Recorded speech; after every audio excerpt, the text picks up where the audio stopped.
Calling ബെല്ലടിച്ചു. കുറേയധികം നേരം തേജസ് ആ വീടിന്റെ മുന്നിൽ കാത്തുനിന്നു.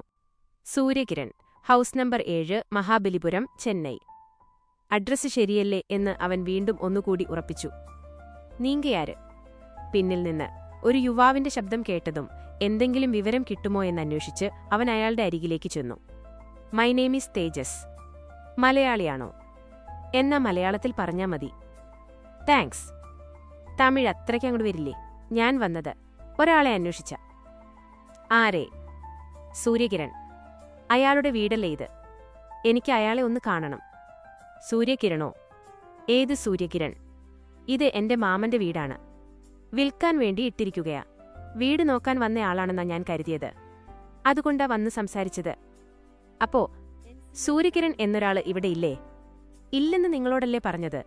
ഇവിടെ ഇങ്ങനെ അധിക സമയം നിൽക്കാൻ പറ്റില്ല. ഈ ഏരിയ അത്ര ശരിയല്ല. വേഗം സ്ഥലം വിട്ടോ. എന്താ, ഭീഷണിയാണോ? അതേടാ, ഭീഷണി തന്നെയാ. അയാള് അവന് നേരെ നിന്ന് വെല്ലുവിളിച്ചു. കാണാം. സൂര്യകിരൺ ആരാണെന്നറിയാനാ ഞാൻ ഈ നാട്ടിൽ വന്നതെങ്കിൽ അതറിഞ്ഞിട്ടെ.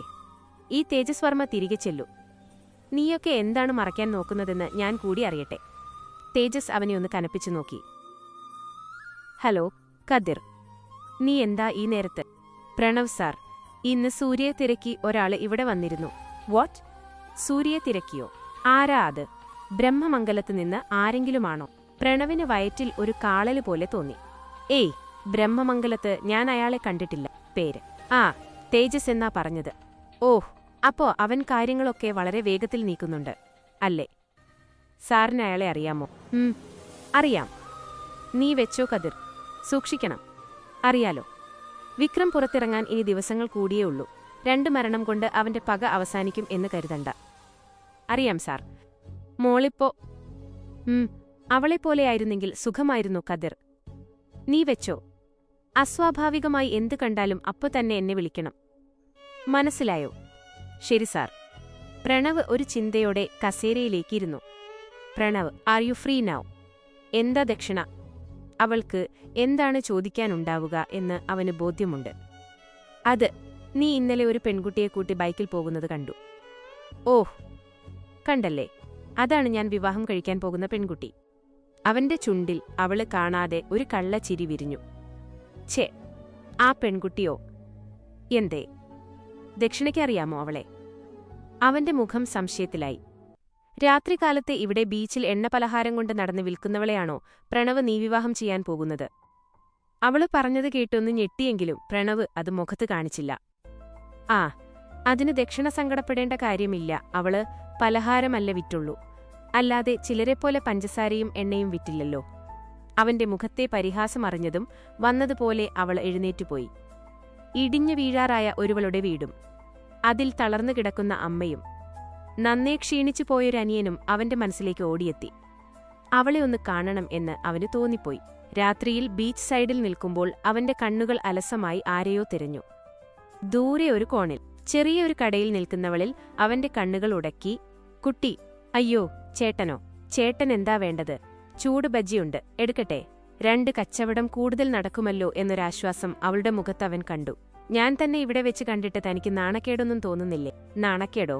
അതെന്തിനാ? അല്ല, ഇതുപോലെ ഒരു അതിപ്പോ അങ്ങനെയൊക്കെ നോക്കിയാൽ ജീവിക്കാൻ പറ്റുമോ ചേട്ടാ? കോളേജ് കഴിഞ്ഞ് നേരെ ഇങ്ങോട്ട് പോരും. ഒരു 10 മണി വരെ ഇവിടെ ഉണ്ടാവും. ദിവസം മിനിമം 500 രൂപ കിട്ടും. നാണക്കേട് നോക്കി നിന്നാൽ വീട്ടിൽ അരി വേവില്ലല്ലോ. കുട്ടിയുടെ അച്ഛനുണ്ടായിരുന്നെങ്കിൽ എനിക്കിങ്ങനെ കഷ്ടപ്പെടേണ്ടി വരുമോ?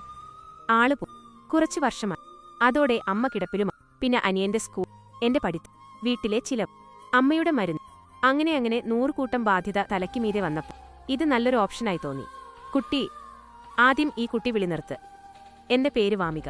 ഇവൻ എന്റെ അനിയൻ വരുൺ. വാമിക.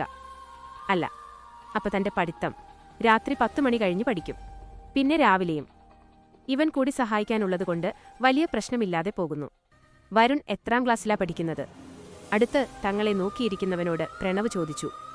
9ലാ. ആഹാ, അവിടെ വീട്ടിലും ഈ പ്രായത്തിലൊരാളുണ്ട്. എനിക്കറിയാം, അക്ഷിതയുടെ ചേട്ടനല്ലേ? അക്ഷിത എന്റെ ക്ലാസ്സിലാ. ആണോ? ശരി, എന്നാ കാണാം. ഞാൻ വരട്ടെ? അല്ല, ചേട്ടനൊന്നും വാങ്ങിക്കുന്നില്ലേ? 2 സെറ്റ് ബജ്ജിയും 2 സെറ്റ് കോളിഫ്ലവറും എടുത്തോ. അവൻ പറഞ്ഞപ്പോഴേക്ക് വരുൺ അത് പാക്ക് ചെയ്തു കൊടുത്തു. അവളെ ഒന്ന് നോക്കി നിറഞ്ഞ ചിരിയോടെ പ്രണവ് തിരികെ നടന്നു. ഇതുപോലൊരു പെണ്ണ്. Sir, my name is Tejas and I am here to know about 1 person. അവൻ ഇൻസ്പെക്ടർക്ക് മുൻപിലായിരുന്നു. യാര്? Suryakiran, house number 7, Mahabalipuram, Chennai. സൂര്യകിരണ? അതെ. അയാളുടെ മുഖം പെട്ടെന്ന് മാറി. അവിടെ ഭയം നിറയുന്നത് അവന് മനസ്സിലായി. ആമാ, നീങ്ക യാര്? അത് ഞാൻ അവന്റെ ഒരു ഫ്രണ്ടാ. ഓ, അപ്പടിയാ. അപ്പോ ഉൻ ഫ്രണ്ട് ഇരന്നു പോയത് ഉങ്ങൾക്ക് തെരിയാതാ? സൂര്യകിരൺ മരിച്ചുപോയോ? എങ്ങനെ?